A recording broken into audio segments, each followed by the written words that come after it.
Assalamualaikum warahmatullahi wabarakatuh. Apa kabar semuanya? Jumpa lagi dengan saya di Reni Official. Nah, pada pembelajaran kali ini saya masih melanjutkan mengenai termokimia. Jadi kalau video yang terdahulu kita sudah mempelajari sistem dan lingkungan, jenis-jenis entalpi, reaksi eksoterm dan endoterm. Nah, video kali ini saya lanjutkan dengan kalorimetri. Kalorimetri adalah ilmu pengetahuan yang mempelajari tentang perubahan energi sebuah sistem dengan menghitung perubahan suhu di sekitarnya. Nah, alat yang digunakan itu disebut sebagai kalorimeter. Kalorimeter yang kita kenal ada dua, ada kalorimeter bom dan ada kalorimeter sederhana. Pada kalorimeter bom biasanya digunakan untuk reaksi pembakaran.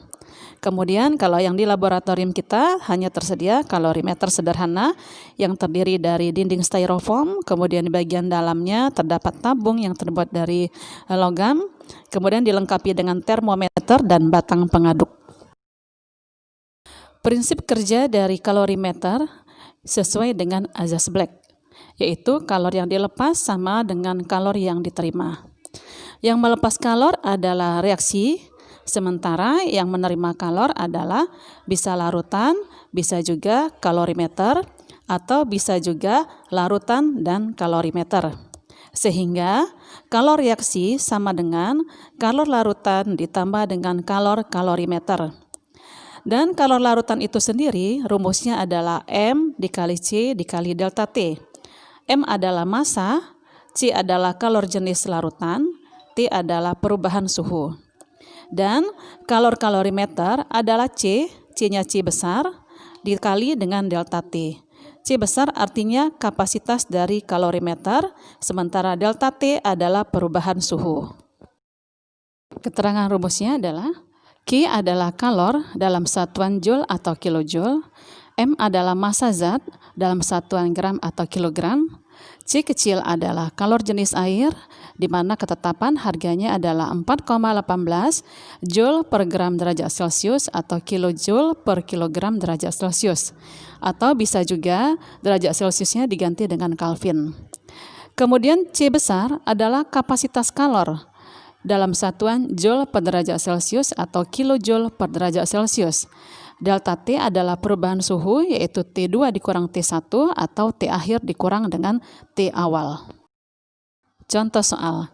Jadi ini ada dua contoh soal. Soal yang pertama itu adalah tentang pembakaran, yang kedua adalah netralisasi. Nah, perhatikan pembahasannya berikut. Nah, jadi penyelesaian soal yang nomor 1 itu ya, soalnya adalah dari soalnya diketahui bahwa itu adalah entalpi pembakaran ya. Karena dari kalimat dikatakan pembakaran metana, berarti entalpinya adalah entalpi pembakaran.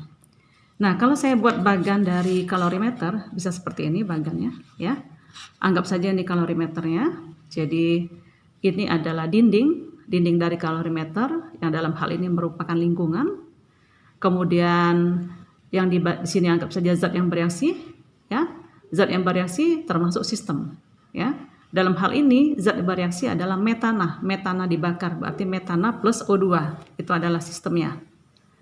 Yang di luar sistem ini semuanya lingkungan. Jadi air di sekitar ini termasuk lingkungan. Dinding dari kalorimeter juga termasuk lingkungan.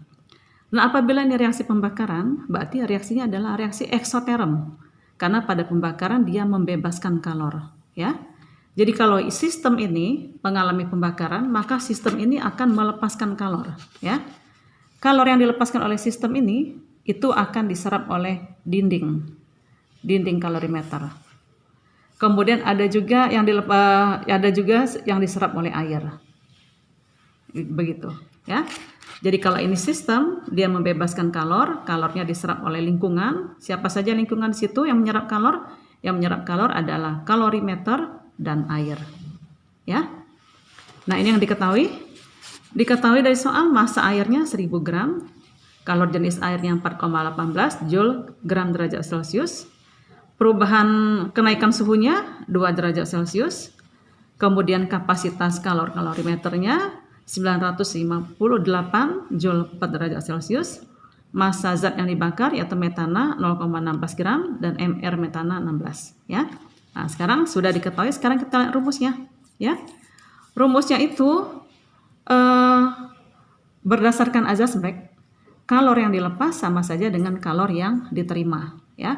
Jadi dalam hal ini kita harus paham betul siapa yang melepas kalor dan siapa yang menerima kalor, ya.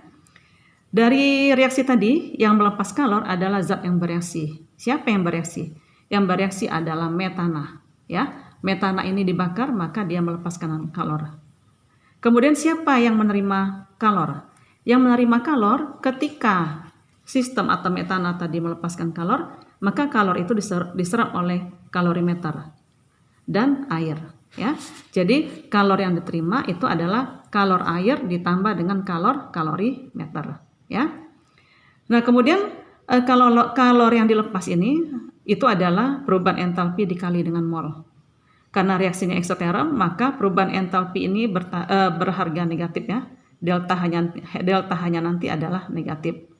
Delta H sama dengan min Q kalor yang diterima kemudian dibagi dengan mol, dibagi dengan N. Betul kan?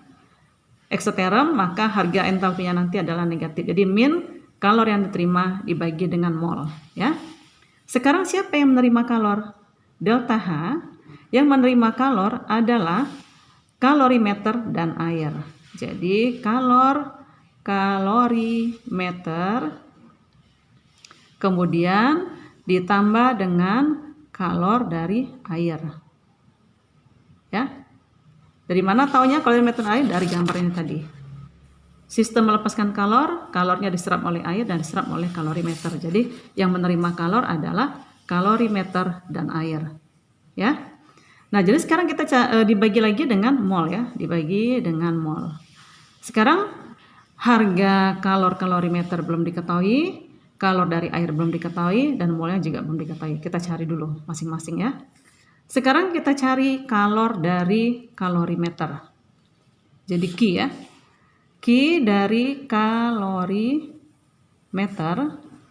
Ingat tadi, kalorimeter itu yang diketahui adalah kapasitas C besar, ya. Kapasitas kalorimeter. Kalau diketahui kapasitas, maka rumusnya adalah kapasitas kalor dikali delta T. Kapasitas kalorimeter diketahui 958 Joule per derajat Celcius.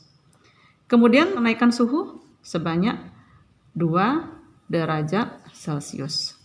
Coret derajat Celcius 958 dikali 2, ya. Jadi hasilnya adalah 1916 Joule, ya. Nah, kemudian setelah kalorimeter kita cari, sekarang kita hitung juga berapa kalor air. Jadi Q dari air. Kalau air, dia yang diketahui adalah kalor jenis. C kecil, kalor jenis air, ya. Jadi kalau diketahui kalor jenis, maka kita menggunakan rumus M dikali kalor jenis dikali perubahan suhu. M adalah massa air. Massa air diketahui 1000 gram. 1000 gram, kalor jenis air 4,18 Joule per derajat Celcius per gram derajat Celcius. Suhunya naik sebanyak 2 derajat Celcius. Coret yang sama, derajat Celcius, gramnya dicoret. Jadi 1000 dikali 4,18 dikali 2, ya. Hasilnya adalah 8360 Joule. Jadi Joule kalorimeter sudah dapat, Joule dari air, kalor dari kalorimeter sudah dapat, kalor dari air sudah dapat. Apalagi yang belum? Ini sudah dapat, yang belum adalah N. N ini adalah mol zat yang dibakar. Siapa yang dibakar? Metana, ya. Kita cari mol metana. Mol itu adalah N. Rumus mol adalah massa dibagi dengan mR atau massa molar, ya. Massa metana yang diketahui sebanyak 0,16 gram. 0,16 gram.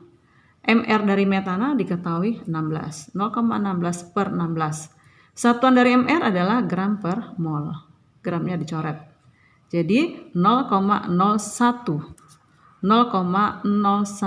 mol. Nah, ya. Jadi kalorimeter sudah kita hitung, kalor air sudah kita hitung, molnya sudah kita hitung, tinggal masukkan ke rumus. Jadi entalpi sama dengan min kalorimeter, yaitu 1916 Joule. Ditambah dengan kalor air adalah 8360 Joule. Dibagi dengan N adalah mol metana, yaitu 0,01 mol. Ya. Jadi min ini ditambahkan ya. 1916 Joule dibagi 8360 sama dengan 10.276 Joule dibagi 0,01 mol. Nah, ingat satuan perubahan entalpi bukan joule per mol tapi kilojoule per mol. Jadi joule ini kita jadikan kilojoule dibagi 1000 ya. 10 100 1000. Jadi min 10,276 kilojoule dibagi 0,01 mol. Nah, setelah dibagikan hasilnya adalah 1027,6 satuannya kilojoule per mol atau kilojoule mol min 1 ya. Nah, misalnya ditanya juga bagaimana persamaan termokimia, kita buat persamaan termokimia artinya persamaan reaksi yang disertai dengan harga kalor ya. Entalpi pembakaran, siapa yang dibakar? Yang dibakar adalah CH4, arti dibakar ditambah dengan O2. Pembakaran sempurna hasilnya CO2 plus H2O. Kita setarakan. C sudah sama, hanya 4 dikali 2. Oksigennya 2 ditambah 24, ini kita kali 2 berarti ya. Baru kita tuliskan harga perubahan entalpi yang kita hitung tadi. Delta H sama dengan, ini min ya. Delta H sama dengan min 1027,6 kilojoule per mol atau kilojoule mol min 1. Jadi ini harga kalornya, ini persamaan termokimianya ya.